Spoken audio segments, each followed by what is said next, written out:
O elevador do prédio na Central Street sempre funcionou perfeitamente. A câmera registrava fielmente os moradores que entravam e saíam, e ninguém dava importância a isso até a noite de 3 de fevereiro. Naquela noite, exatamente às 22h47, a câmera registra como entram Naomi Coleman e sua filha Ava, de 4 anos. Ava bate energicamente os pés no piso de azulejos, contando algo animadamente à sua mãe, que parece não estar ouvindo muito. As portas se fecham. Esta é a última imagem onde se vê Ava entrar no elevador sozinha.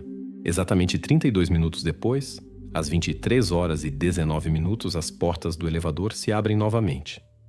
Na imagem, Naomi Coleman, agora sozinha, abraça contra si uma pequena figura que pende inerte em seus braços. A criança parece estar dormindo. O rosto de Naomi não expressa pânico, mas sua respiração está visivelmente acelerada. A câmera registra cada um de seus movimentos quando ela sai do elevador e se dirige rapidamente ao estacionamento. Poucos minutos depois, Naomi já está batendo nas portas do vizinho e pedindo para chamar a ambulância.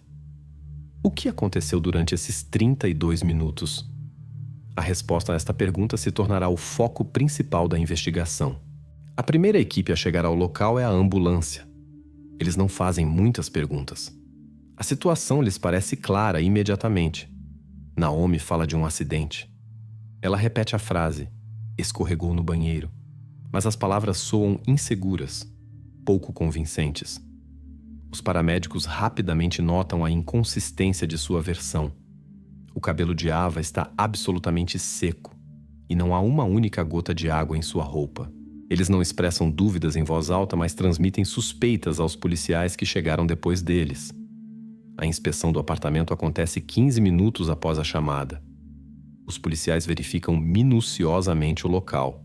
A primeira estranheza salta imediatamente aos olhos. O chão do banheiro está perfeitamente seco. As toalhas estão cuidadosamente dobradas e nada indica que aqui tenha ocorrido recentemente algum acidente. Mas um objeto atrai especialmente a atenção dos investigadores. Um grande urso de pelúcia jogado descuidadamente no depósito ao lado do banheiro.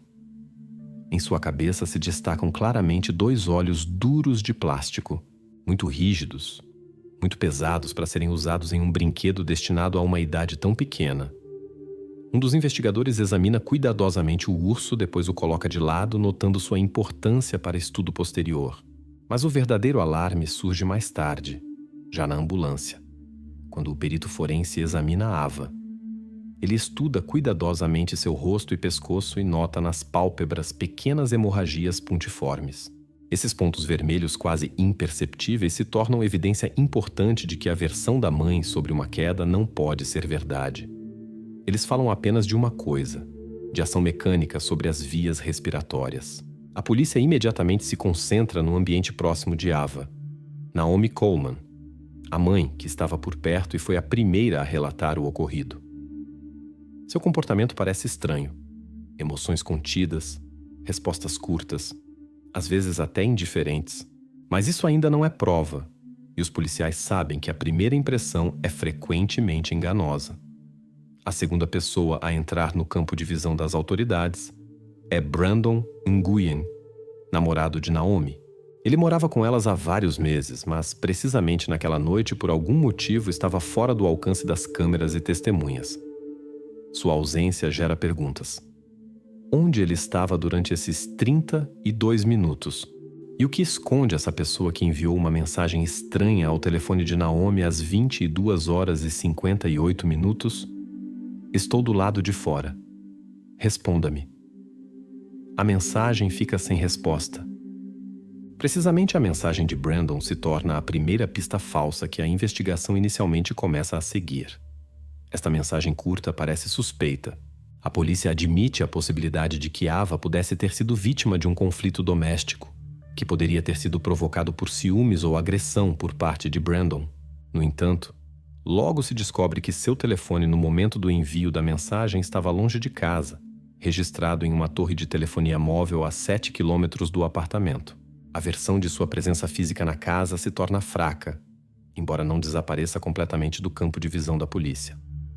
Quando o perito completa o exame preliminar de Ava, ele chama o investigador principal. Ele fala calmamente, não muito alto, mas cada palavra soa clara e segura. As hemorragias puntiformes nas pálpebras não coincidem com nenhum dos cenários que foram mencionados por Naomi Coleman. Os paramédicos estavam certos em suas primeiras suspeitas. A situação não parece um acidente. O tempo de vida de Ava após o impacto foi de apenas alguns minutos. O perito se cala sem terminar o pensamento, como se sublinhasse a seriedade do que acabara de ser dito. Neste momento, os investigadores já estão selando o apartamento, levando o notebook e o urso para estudá-los cuidadosamente mais tarde. Esses objetos se tornarão as evidências mais importantes, mas ainda ninguém pode dizer exatamente como estão relacionados ao ocorrido. O próximo passo é óbvio: encontrar e interrogar Brandon. Por enquanto, ele não é o principal suspeito, mas seu comportamento parece suspeito demais para ser ignorado. Quase não resta tempo para as buscas. A noite está passando e cada hora de demora pode custar caro demais. A questão-chave para a investigação continua sendo a localização de Brandon Nguyen durante esses 32 minutos que se tornaram o enigma central desta história. Sua mensagem: "Estou do lado de fora. Responda-me", enviada a Naomi Coleman às 22 horas e 58 minutos, inicialmente parecia suspeita e atraiu a atenção dos investigadores. Mas seria tão simples confirmar ou refutar seu álibi? De manhã cedo, quando o céu sobre Edmonton apenas começava a clarear, o investigador Michael Harris recebeu um relatório que poderia ser decisivo na investigação. Os detalhes-chave do documento foram coletados rapidamente, profissionalmente e sem qualquer dúvida por parte do Serviço de Segurança do Porto de Victoria. Segundo seus dados, na noite de 3 de fevereiro, Brandon estava no terminal portuário de Victoria, onde fazia check-in para a balsa Corro às 20 horas. Ele seguiu o procedimento padrão. Apresentou seu bilhete e carteira de motorista. Depois subiu calmamente pela passarela a bordo da embarcação. Os investigadores revisaram cuidadosamente as gravações das câmeras de videovigilância instaladas no terminal. O rosto de Brandon era claramente distinguível no vídeo. Ele cruza calmamente o terminal, não parando para conversar com ninguém, passa pela zona de controle e sobe ao convés. A última câmera o registra entrando na zona de restaurante da balsa exatamente às 20 horas e 15 minutos. À primeira vista, tudo parecia perfeito. No entanto, considerando a seriedade da situação, Harris não podia confiar exclusivamente nas gravações de videovigilância. Era necessário ter certeza pessoalmente de que Brandon não havia deixado a balsa. Esta informação só podia ser confirmada pela tripulação. Os detetives entraram em contato com o capitão da embarcação, que naquele momento já estava preparando o barco para uma nova viagem. Harris se apresentou brevemente, explicou a importância da situação e pediu para ver os registros de embarque e desembarque de passageiros. Poucos minutos depois, o capitão entregou à polícia documentos oficiais certificados com sua assinatura pessoal. Segundo o diário de bordo, todos os passageiros, incluindo Brandon, haviam completado o embarque às 20 horas e 25 minutos. Às 20 horas e 30 minutos, a passarela foi completamente removida. A embarcação partiu do cais. Harris estudou cuidadosamente os relatórios, notando que, segundo esses registros, era impossível descer da embarcação após a remoção da passarela. Mas o caso era sério demais para confiar apenas no papel. Ele se voltou novamente para as gravações das câmeras, desta vez aquelas que estavam diretamente na balsa. A gravação da câmera no restaurante registrou Brandon às 23 horas e 5 minutos, quase no mesmo momento em que Naomi Coleman já havia sido filmada pela câmera do elevador com Ava nos braços. Brandon estava sentado em uma mesa no canto do salão, esfregando nervosamente as têmporas. De vez em quando checava o telefone, como se esperasse uma mensagem de resposta. Este comportamento poderia dizer muito, mas não confirmava sua presença física em Edmonton. No entanto, mesmo tal registro preciso poderia ser insuficiente. Harris solicitou uma verificação adicional do carro de Brandon, que estava estacionado em Victoria, perto do terminal. A polícia de Victoria recebeu ordens para verificar o veículo em busca de quaisquer evidências ou sinais de que havia sido usado nas últimas horas. A busca no carro foi minuciosa, mas nada suspeito foi encontrado. O interior parecia como se seu proprietário não tivesse entrado desde o momento do estacionamento. nenhum vestígio, nenhum objeto pessoal, nada. Agora a pergunta era diferente. Poderia Brandon ter deixado discretamente a embarcação e retornado? Harris entrou em contato pessoalmente com o capitão e pediu para esclarecer este ponto. A resposta foi obtida imediatamente, com segurança e clareza. Após a remoção da passarela de embarque e a partida do cais, qualquer movimento de passageiros para fora da embarcação é fisicamente impossível. Todos os convises se fechavam automaticamente. As entradas eram bloqueadas até o momento da atracação no ponto de destino. Considerando as regras rígidas de segurança, a versão da saída secreta de Brandon foi completamente descartada. Assim, a versão segundo a qual Brandon poderia estar perto da casa de Naomi no momento da tragédia perdeu definitivamente sua relevância. Sua mensagem: "Estou do lado de fora. Responda-me." Agora parecia não mais que uma manipulação emocional enviada à distância. Talvez Brandon estivesse preocupado ou chateado com seu conflito recente e simplesmente quisesse chamar a atenção de Naomi para si. Esta hipótese se encaixava perfeitamente com seu comportamento na gravação da balsa, mas já não apresentava interesse para a investigação como possível evidência. Para concluir a investigação do álibi de Brandon, o capitão da embarcação entregou à polícia um certificado oficial onde estava escrito em preto e branco: o passageiro Brandon Nguyen estava a bordo da embarcação Corro até a atracação às 3h45.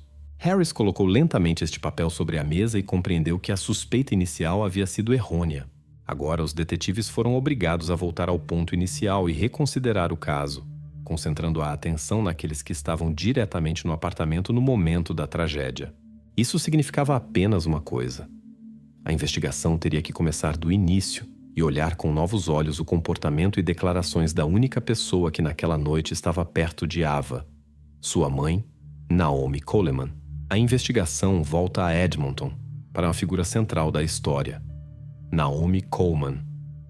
Desta vez, a atenção se concentra nos misteriosos hematomas descobertos na pele de Ava.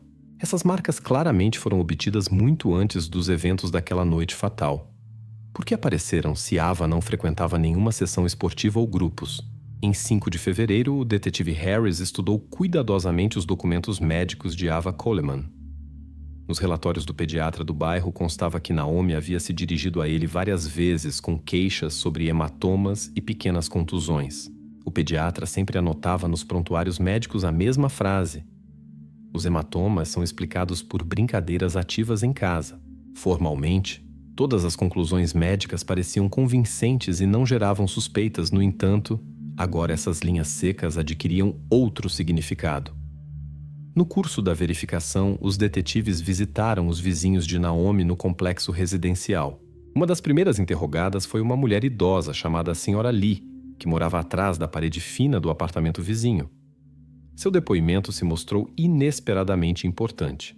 A mulher escolhia as palavras com dificuldade, mas afirmou com segurança: nas últimas semanas havia ouvido frequentemente o choro abafado de Ava. Às vezes acontecia durante o dia, às vezes mais para a noite, mas sempre os sons eram baixos, como se tentassem cuidadosamente escondê-los. Quando o investigador perguntou se ela havia ouvido a voz da mãe ou de mais alguém, a Sra. Lee balançou a cabeça. Apenas Ava. Ela não dava grande importância a isso, pensando que era um comportamento normal para essa idade. Harris voltava repetidamente à mesma pergunta. Se Ava não praticava nenhuma atividade física fora de casa, de onde poderiam aparecer essas marcas? Os médicos confirmavam que hematomas desse tipo geralmente surgem de quedas descuidadas ou choques contra objetos duros. Mas para que aparecessem com tal regularidade, eram necessários traumas regulares ou ação externa sistemática.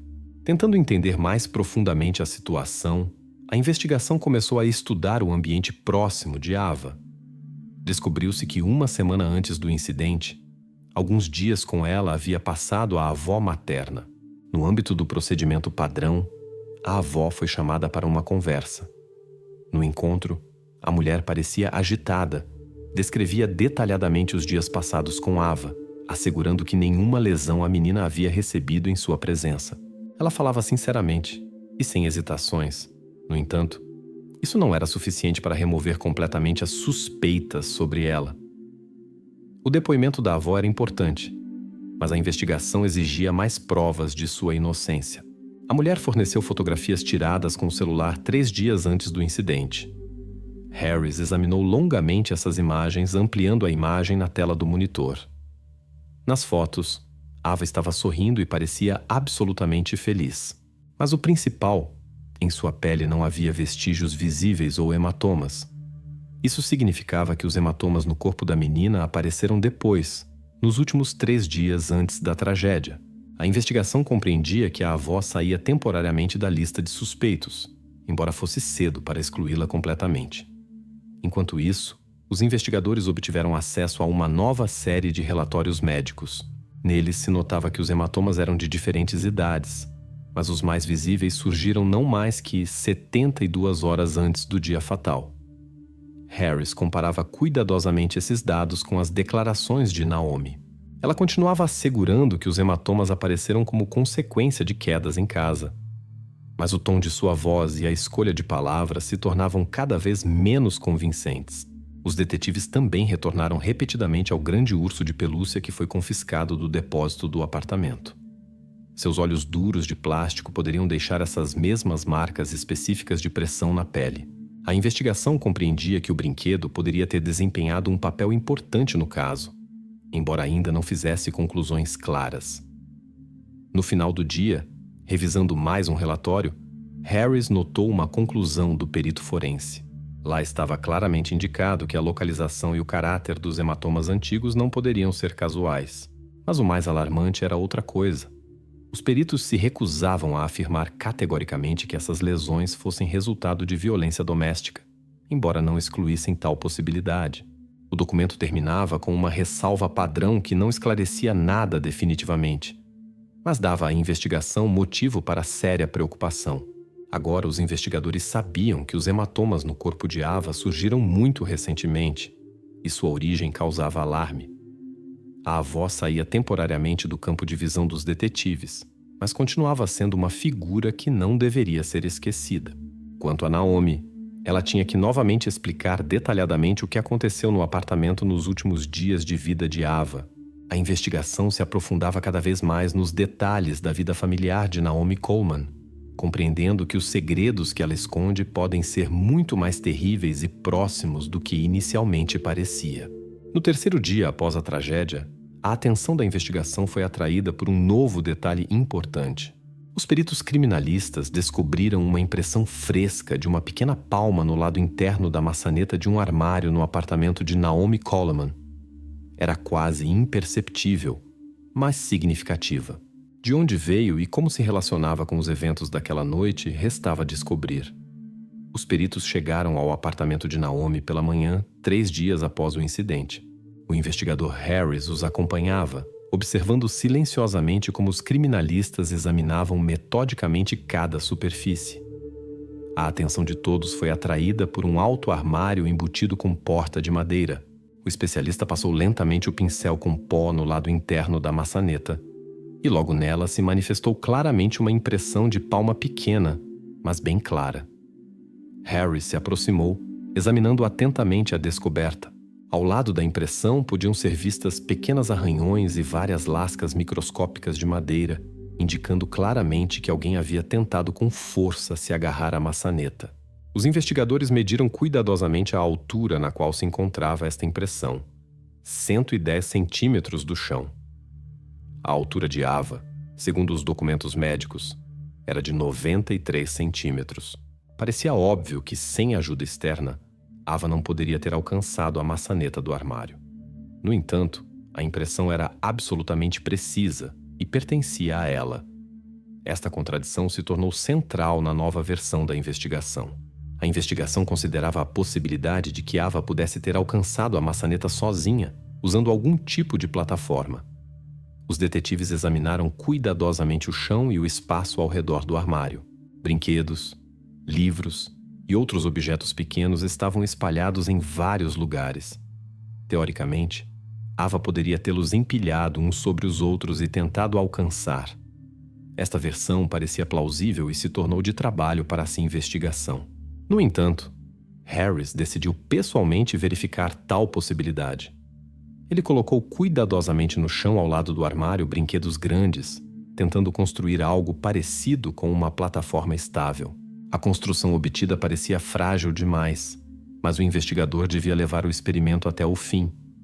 Ele deu um passo para trás e convidou o perito em criminalística para que confirmasse ou refutasse esta teoria. Após várias tentativas cuidadosas, ficou claro: se manterem tais objetos era praticamente impossível, eles desmoronavam imediatamente.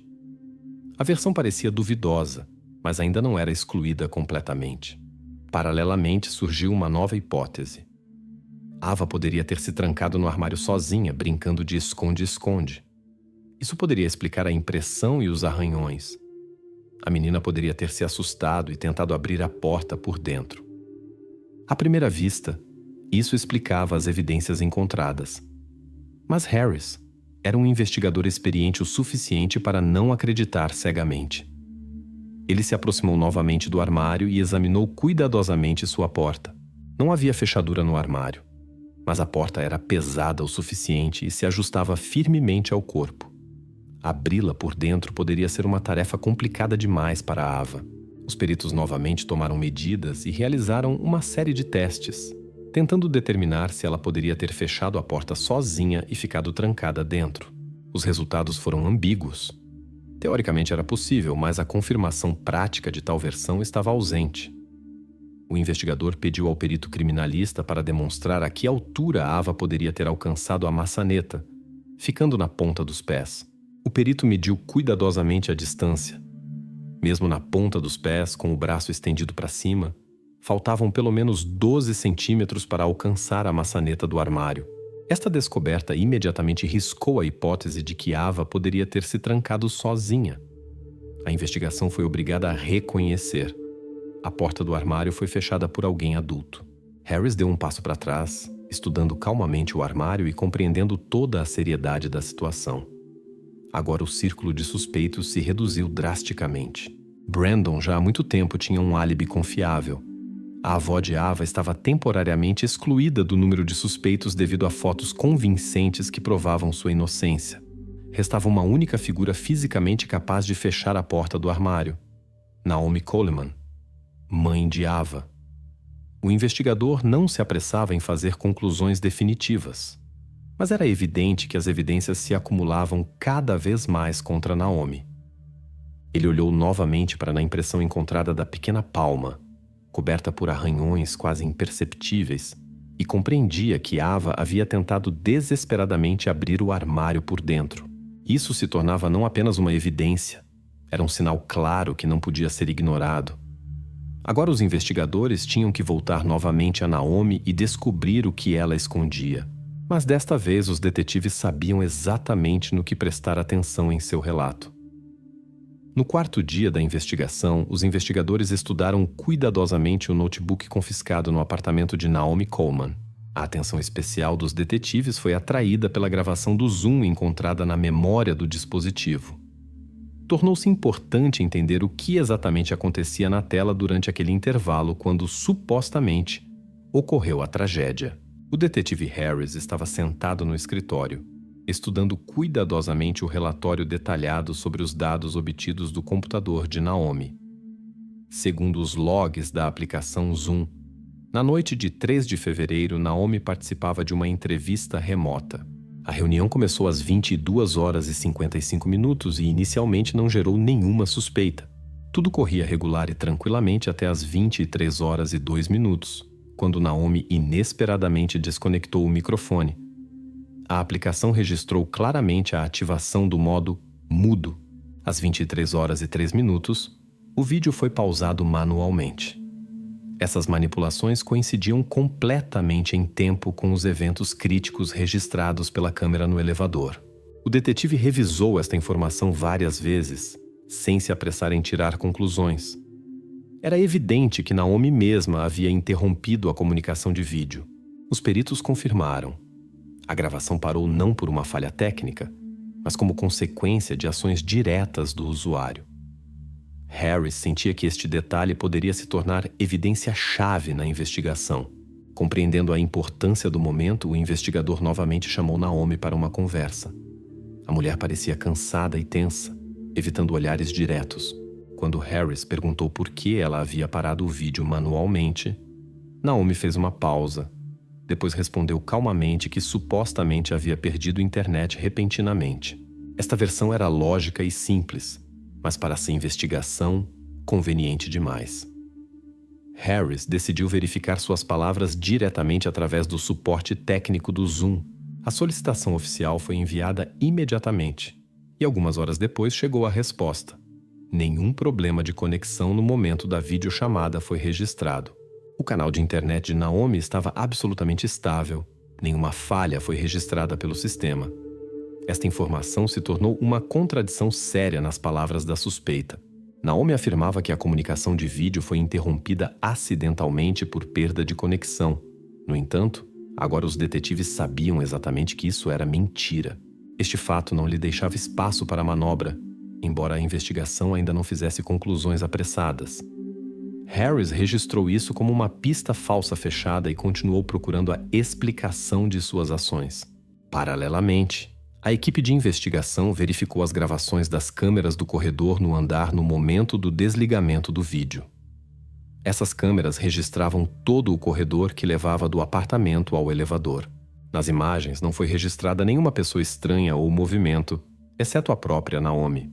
A câmera mostrou claramente que no intervalo entre as duas imagens-chave do elevador, que registraram Naomi com Ava e depois Naomi já sozinha com Ava sem vida nos braços, ninguém entrou ou saiu do apartamento. E isso excluía a possibilidade de participação de qualquer outra pessoa nos eventos. Harris compreendia que cada novo fato tornava a versão de Naomi cada vez menos convincente.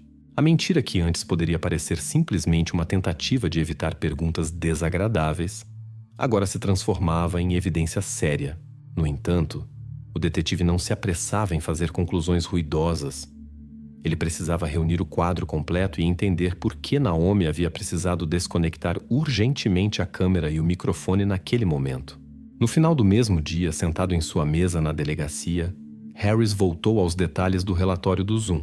O tempo de parada da gravação de vídeo e desconexão do microfone coincidia perfeitamente com o intervalo entre as duas gravações da câmera do elevador. Ele fechou lentamente os olhos, comparando cada detalhe. Se antes Naomi ainda poderia tentar explicar suas ações como simples coincidência, agora sua versão parecia completamente destruída. Harris reproduziu novamente a gravação do corredor. As imagens eram claras e contínuas. Ninguém, exceto Naomi, estava lá. Ele olhou para o monitor grande no qual estava exibida a cronologia dos eventos e percebeu que o ocorrido no apartamento não podia mais ser explicado por acaso. Naomi conscientemente desligou o vídeo e o som, escondendo algo que acontecia fora de câmera. Agora restava apenas à investigação descobrir o que exatamente Naomi tentava esconder ao desconectar o Zoom. A resposta a esta pergunta poderia ser a chave definitiva para resolver toda a história. 5 dias após a tragédia, a atenção da investigação se voltou novamente para os detalhes daquela noite. Durante a verificação das gravações das câmeras de vigilância no 18º andar do complexo residencial, os detetives descobriram uma anomalia inesperada. A iluminação no corredor estava completamente desligada exatamente por 1 hora, das 22h30 às 23h30. A pergunta sobre quem e por que fez isso se tornou uma nova tarefa importante da investigação. O primeiro a quem o detetive Harris chamou para interrogatório foi o guarda do complexo residencial, Robert Fong, de 24 anos. O rapaz parecia visivelmente agitado. No entanto, falava com segurança e não tentava esconder algo. Harris começou o interrogatório cuidadosamente, sem pressão, pedindo simplesmente para explicar por que a iluminação no 18º andar estava desligada precisamente naquela noite. Robert respondeu calmamente que cumpria uma solicitação dos moradores do apartamento 1708. No diário de manutenção técnica do prédio realmente constava uma nota oficial: desligamento da iluminação no 18º andar para fins de economia de energia, por solicitação dos moradores do apartamento número 1708. A solicitação foi feita antecipadamente e processada completamente correta. Harris estudou a página do diário cuidadosamente, depois esclareceu por que Robert não considerou estranho o desligamento da luz. O guarda respondeu que tais solicitações eram prática comum, especialmente em fins de semana. No entanto, o detetive compreendia. A coincidência era suspeita demais para simplesmente aceitar. O próximo passo foi a verificação de todos os moradores do apartamento 1708, a família Ruiz. Eles moravam neste andar há 3 anos e antes não haviam entrado no campo de visão da polícia. Harris foi pessoalmente até eles para esclarecer a situação. Os cônjuges Ruiz, sem nenhuma hesitação, contaram que naquela noite estavam em uma festa na casa de amigos em Richmond. Confirmaram suas palavras com recibos de táxi e teste de alcoolemia realizado por policiais de trânsito no caminho de volta. Os depoimentos e documentos coincidiam perfeitamente, e a versão sobre o envolvimento dos Ruiz foi completamente descartada. Agora surgiu uma nova pergunta. Se os próprios moradores do apartamento 1708 estavam naquela noite em outro lugar, quem exatamente poderia ter aproveitado a escuridão no corredor? E para quê? Harris voltou ao guarda Robert e pediu para ele explicar como exatamente a iluminação era desligada e como as câmeras de vigilância funcionavam neste caso. Robert afirmou com segurança que o desligamento era realizado remotamente através do posto central de guarda, enquanto as câmeras automaticamente mudavam para modo infravermelho. A gravação continuava, mas já sem iluminação colorida, apenas em variante preto e branco. Isso significava que, apesar da escuridão total para os olhos humanos, as câmeras continuavam registrando qualquer movimento no corredor. A versão de que os moradores do apartamento 1708 de alguma forma estavam conectados com os eventos da noite foi fechada rapidamente. Os depoimentos e documentos que confirmavam sua ausência não geraram dúvidas. Os detetives não perderam mais tempo verificando esta versão e mudaram para outra direção. Harris revisou cuidadosamente as gravações da câmera infravermelha do corredor durante toda a hora de desligamento da luz. Primeiro, a imagem estava imóvel, e apenas as fracas silhuetas da porta e paredes lembravam que a gravação continuava. Mas exatamente às 23 horas, a câmera infravermelha registrou claramente movimento. Harris desacelerou a reprodução e aumentou o brilho da tela, tentando distinguir detalhes.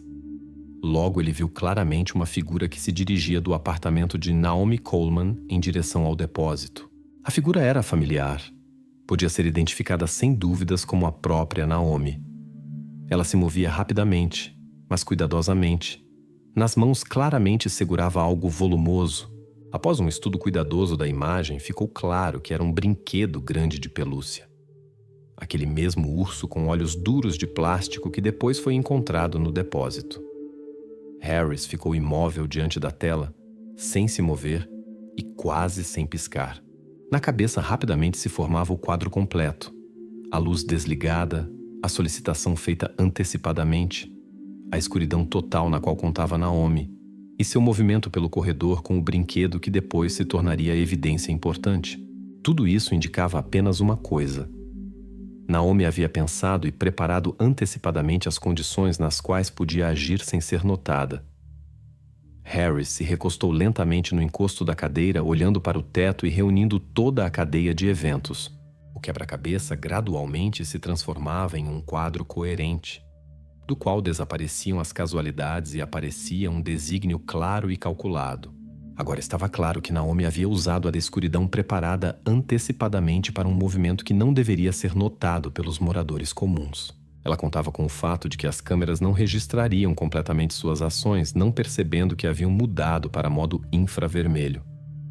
O detetive compreendia que passo a passo se aproximava da solução de toda a história. Agora ele sabia exatamente que Naomi Coleman havia feito tudo o possível para que os eventos daquela noite permanecessem ocultos de olhos estranhos. Mas as evidências não estavam do seu lado, e o próximo encontro com os investigadores poderia ser decisivo. O 8º dia da investigação trouxe uma nova evidência importante que podia explicar completamente a origem de 2 hematomas simétricos no pescoço de Ava Coleman. Essas marcas, desde os primeiros dias, se tornaram objeto de atenção especial da investigação. Agora os detetives tinham que estabelecer como foram obtidas e quem esteve envolvido em seu aparecimento. A manhã de 15 de fevereiro começou com um experimento importante no laboratório de perícia forense. No centro da sala, sobre uma mesa estéril, estava aquele mesmo grande urso de pelúcia, encontrado anteriormente no depósito de Naomi Coleman. A perita forense, doutora Samantha Williams, pegou cuidadosamente o olho de plástico do brinquedo e o aplicou cautelosamente à fotografia dos hematomas no pescoço de Ava. A coincidência se mostrou praticamente perfeita. A forma, o tamanho e mesmo a distância entre os hematomas correspondiam completamente à distância entre os olhos do urso. A verificação não terminou aí. Os técnicos judiciais investigaram cuidadosamente o tecido do pijama de Ava, no qual ela foi encontrada naquela noite. Os peritos examinaram atentamente as fibras sob um microscópio poderoso e logo descobriram o que procuravam: pequenos pelos, idênticos ao pelo do urso de brinquedo. Essas fibras foram registradas precisamente no colarinho do pijama de Ava, em proximidade imediata de seu pescoço. Agora ficou claro que o brinquedo não estava simplesmente perto de Ava no momento da tragédia, mas estava em contato direto com seu pescoço. Este detalhe mudou toda a imagem dos eventos e abriu diante da investigação uma nova versão importante do ocorrido. No entanto, diante de Harris e sua equipe surgiu a próxima pergunta lógica. Seria este urso realmente capaz de levar a consequências tão sérias? Seriam seu peso e construção suficientes para infligir tais danos? A esta pergunta só poderia responder um especialista. A doutora Williams ouviu sem emoções a pergunta de Harris e deu uma resposta breve e clara. Sim, com a condição de que sobre o urso agisse a mão de uma pessoa adulta. Ela explicou que o peso do brinquedo por si só era insuficiente para o bloqueio completo das vias respiratórias. Mas com pressão moderada da mão de um adulto, o plástico dos olhos facilmente poderia criar exatamente aqueles vestígios que foram encontrados no pescoço de Ava. Harris ouviu atentamente a perita, percebendo toda a importância dessas palavras. Pela primeira vez no caso, aparecia uma base médica sólida confirmando as ações que levaram às consequências trágicas. Apesar da natureza convincente da conclusão dos peritos, a defesa de Naomi empreendeu uma tentativa de explicar as evidências encontradas por uma queda acidental do brinquedo. O advogado expressou a suposição de que Ava poderia ter derrubado acidentalmente o pesado urso sobre si mesma, o que levou à formação dos hematomas característicos em seu pescoço. Para verificar esta versão, foi organizada uma reconstrução judicial detalhada. A investigação organizou uma verificação experimental clássica da hipótese da defesa. Os peritos judiciais reproduziram várias variantes de possível queda do urso de diferentes alturas. Em cada experimento era medida cuidadosamente a força do impacto, e os resultados foram documentados. Após uma série de testes, a doutora Williams resumiu os experimentos diante de Harris e da equipe de investigadores. Segundo os dados obtidos, na queda do urso de posição vertical da altura da estatura de Ava, a força de impacto resultava aproximadamente 2 vezes menor que aquela que poderia ter levado a hematomas tão profundos e claros. Os peritos concluíram categoricamente: a versão da defesa não resistia a nenhuma crítica e não era confirmada por medições físicas.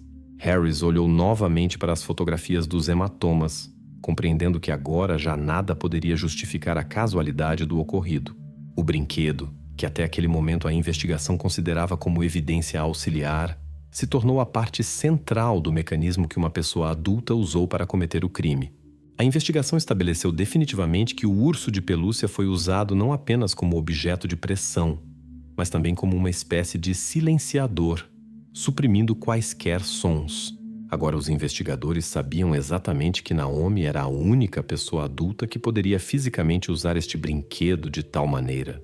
Diante do detetive Harris agora estava uma evidência indiscutível que ligava irrefutavelmente Naomi Coleman à tragédia ocorrida em seu apartamento. Naomi não podia mais negar o óbvio, mas os investigadores sabiam que o passo final na investigação seria o mais difícil e responsável. Chegou o 11º dia da investigação. Agora a investigação tinha em mãos todos os fatos e evidências necessárias. Mas restava uma pergunta importante que poderia definitivamente colocar tudo em seu lugar: o estado mental de Naomi Coleman e suas intenções no momento do incidente. Em 18 de fevereiro, na delegacia de polícia de Edmonton, aconteceu um encontro do investigador Harris com o psiquiatra judicial principal, Dr. Andrew Jenkins. Sobre a mesa diante de Harris estava o laudo psiquiátrico oficial sobre o estado de Naomi Coleman, preparado segundo os resultados de entrevistas e exames prolongados. A conclusão era clara e lacônica, embora suas formulações gerassem muitas perguntas. O Dr. Jenkins confirmou que Naomi por muito tempo se encontrava sob influência de estresse crônico.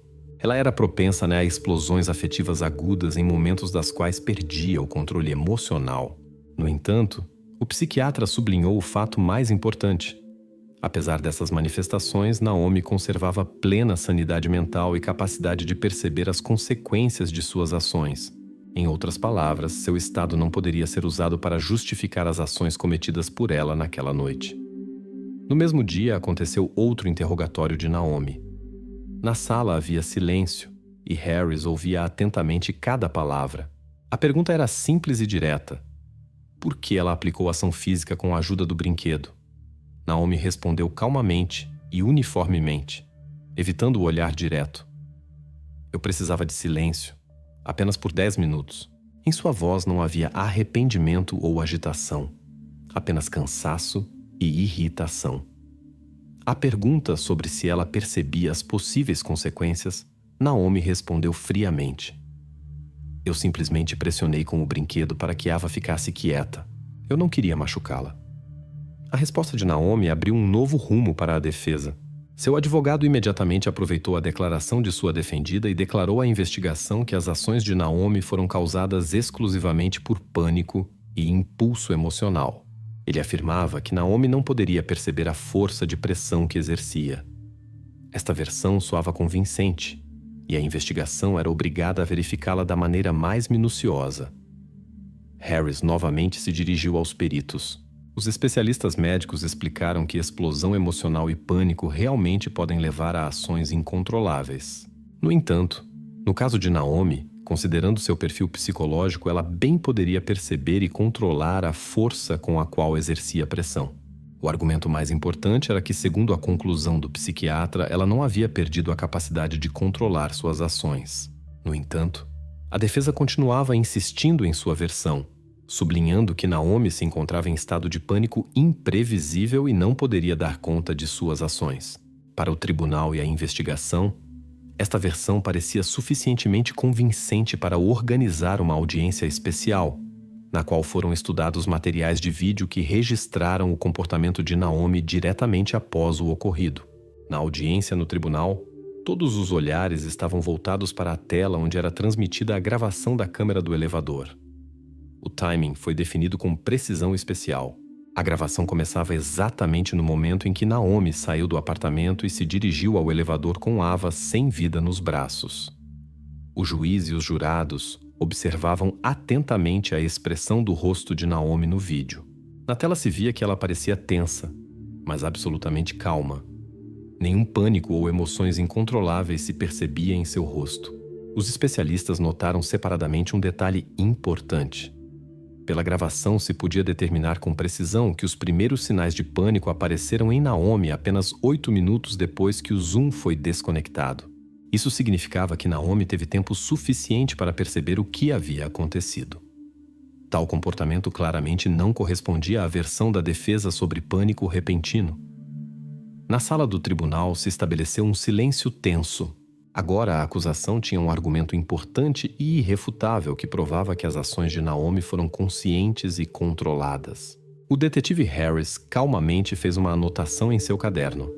A versão da defesa sobre pânico perdia rapidamente verossimilhança, e a investigação se aproximava da etapa final e decisiva. Agora, a investigação tinha tudo para definitivamente colocar o ponto final no caso de Naomi Coleman. Em 27 de janeiro de 2025, quase um ano após os eventos trágicos, na sala do tribunal de Edmonton se reuniram todos os participantes deste caso barulhento e ressonante. Naomi Coleman ouvia imóvel o veredito. O juiz leu calmamente e uniformemente a decisão final, reconhecendo-a culpada segundo 2 artigos do Código Penal do Canadá. Artigo 236, homicídio involuntário, e artigo 218, não prestação de ajuda necessária. Todos os detalhes da investigação finalmente convergiram, formando um quadro completo e irrepreensível. O processo judicial durou vários meses. Cada audiência analisava minuciosamente episódios e evidências separadas. Um dos momentos-chave do processo foi a demonstração ao tribunal da cronologia detalhada daquela noite. O desligamento da videochamada no Zoom, inicialmente declarado por Naomi como casualidade, foi reconhecido pelo tribunal como tentativa de esconder o barulho de Ava. Os peritos confirmaram que o microfone foi desligado conscientemente, manualmente, e não houve falhas de rede. A reconstrução dos eventos apresentada pelos criminalistas também se tornou evidência irrefutável.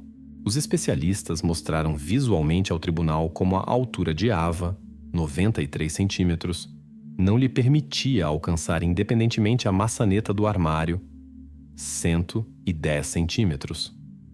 A versão de Naomi de que Ava poderia se trancar sozinha foi destruída no curso de uma demonstração clara e seca da impossibilidade de tais ações. O depoimento do perito forense, que confirmou a identidade da forma e tamanho dos hematomas no pescoço de Ava com os olhos de plástico do urso de brinquedo, se mostrou decisivo. O tribunal reconheceu que Naomi usou o brinquedo para suprimir os sons que Ava poderia emitir. Os vestígios de fibras do brinquedo encontrados no pijama se tornaram o último detalhe que fixou definitivamente as provas. O álibi de Brandon Nguyen foi completamente confirmado, e sua mensagem foi reconhecida apenas como tentativa de pressão emocional por parte de Naomi. A investigação removeu dele todas as suspeitas e oficialmente fechou esta linha de investigação. Na última sessão judicial, Naomi ainda tentava insistir na versão do acidente. Os advogados falavam de pânico e instabilidade emocional, mas o tribunal demonstrou mais uma vez as gravações da câmera no elevador e materiais de vídeo da câmera infravermelha no corredor, onde se via como Naomi se movia completamente calma pelo apartamento e corredor durante vários minutos após o desligamento do Zoom. O tribunal estabeleceu que seu pânico chegou muito depois e claramente não foi a primeira reação. O argumento final e decisivo foi a reconstrução física dos eventos pelos peritos forenses. Eles demonstraram que a queda acidental do brinquedo não poderia criar tal pressão que foi registrada no pescoço de Ava. Esta reconstrução destruiu completamente quaisquer argumentos restantes da defesa. Após a consideração completa de todas as circunstâncias e evidências, o juiz anunciou o veredicto final. Naomi Coleman foi condenada a 17 anos de privação de liberdade com observação obrigatória posterior de psiquiatra. A sentença foi pronunciada uniformemente e secamente, sem quaisquer comentários emocionais. Apesar da clareza e completude do veredicto, alguns momentos do caso ficaram atrás de portas fechadas. A pergunta sobre se houve episódios de violência anteriormente ficou sem resposta para o público e foi colocada nos materiais do caso sob a marca Acesso Limitado. Sob esta mesma marca, foi fechada a história do aparecimento de hematomas precoces no corpo de Ava. Esta informação não foi pronunciada no tribunal e assim permaneceu como informação interna da investigação. A história de Ava Coleman, começada em uma noite comum e terminada em tragédia, foi completamente revelada apenas em documentos oficiais. Muitos detalhes nunca estarão disponíveis ao público amplo, mas a investigação e o tribunal fizeram tudo o possível para restaurar os eventos de maneira maximamente objetiva. Para o detetive Michael Harris, este caso estava fechado. Agora ele estava entre muitas outras pastas no arquivo do Departamento Judicial, esperando apenas armazenamento silencioso.